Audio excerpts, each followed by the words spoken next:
You know, it's one of life's great puzzles, isn't it? Why do people smoke when literally everyone knows how bad it is for them? Well, today we're going to try and solve that puzzle. We're diving deep into the psychology of smoking, which our source material brilliantly calls a giant invisible maze. Okay, let's kick things off with a really powerful idea from our source material. Get this. Smoking is the most subtle, sinister trap that man and nature have combined to devise. Wow. I mean, that's a seriously bold claim, right? But it perfectly sets the stage for the mystery we're about to unravel together. But wait a minute, that immediately brings up a huge question. A trap, by definition, is supposed to have some kind of bait, right? Something appealing that lures you in. So how on earth does a trap with an awful taste actually work? It seems completely backwards, doesn't it? And that question leads us right into our first section, the trap with no bait. And this is where you're going to see the unbelievable twist. That awful taste, it's not a flaw in the trap. It's actually the key to how the whole thing works. Okay, so let's break this down. A normal trap, like a mouse trap, uses a delicious lure, cheese, whatever, to get sprung. Simple. But the smoking trap? It's the complete opposite. The awful taste itself is what springs the trap. How is that even possible? It sounds crazy. Well, here's the paradox, and it's a genius one. That terrible taste doesn't actually warn us away. Instead, it gives us this false sense of security. We think to ourselves, "Prah, this is disgusting. I'll never get hooked. I can stop whenever I want."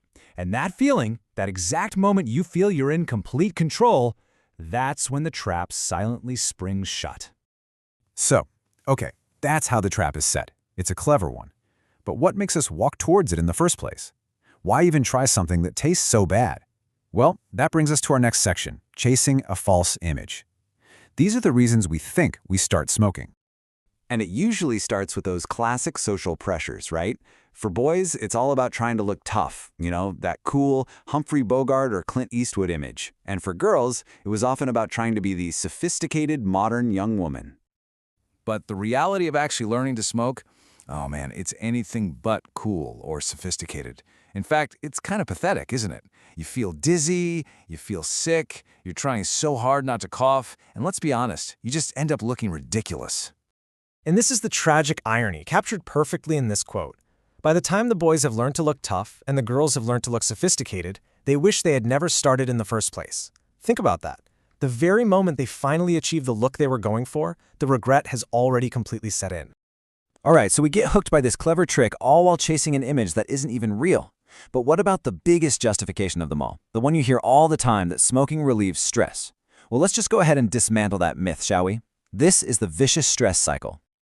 This cycle is absolutely fascinating. Okay, so it starts with just normal, everyday stress.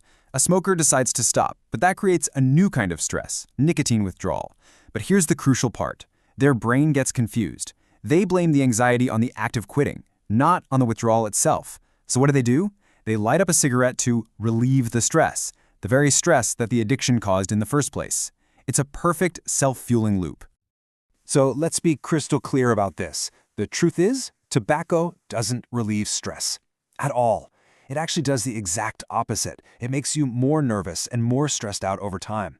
The only relief a smoker ever feels is just that temporary hit of satisfying the addiction. That's it. And this feeling, this sense of being caught in a completely endless loop, brings us to the central metaphor of this whole thing. The smoker's mindset is like being lost in a giant maze. This section is all about trying to understand what it actually feels like to be trapped inside. So what is this smoking maze, really? Well, it's a state of mind. It's where a smoker's thinking becomes kinda misted and clouded. And from that point on, they can spend the rest of their life just trying to find the exit. And living inside this maze creates this unbelievable internal conflict. I mean, think about it. Smokers spend their lives trying to explain to themselves and others why they do it, while at the exact same time telling their own kids to never start.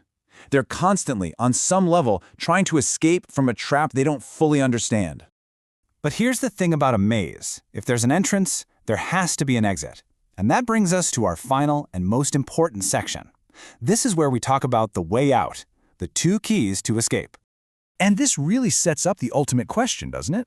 The one every single smoker has asked themselves 1,000 times. If it's not for the taste, which is awful, and it's not for the image, which is fake, and it's not for stress relief, which is a lie, then why on earth do we really keep doing it? What is it that's keeping us trapped inside this maze? And here is the most shocking part of all. No regular smoker actually knows the true reason. Because the logic is simple. If they did, they would stop. The answer is hidden in plain sight, but it's completely obscured by the very walls of the maze they're trapped in. So after all this complexity, the paradox of the bad taste, the social pressure, the vicious psychological loops, the entire puzzle, the whole shebang, it all boils down to just this. Just two things. That's it. Number one, nicotine addiction. That's the little monster, the purely physical chemical hook. And number two, brainwashing, the big monster. This is all the social conditioning, the advertising, and all the justifications we build up over the years to defend the habit. These two things, they are the fundamental pillars of the entire trap. So I want to leave you with this question. If the nicotine addiction is the lock on the door, and all that brainwashing forms the thick walls of the maze, which one do you have to tackle first to actually get out? See, understanding how the trap works is the first step, but figuring out how to dismantle it, well, that's the real challenge, isn't it?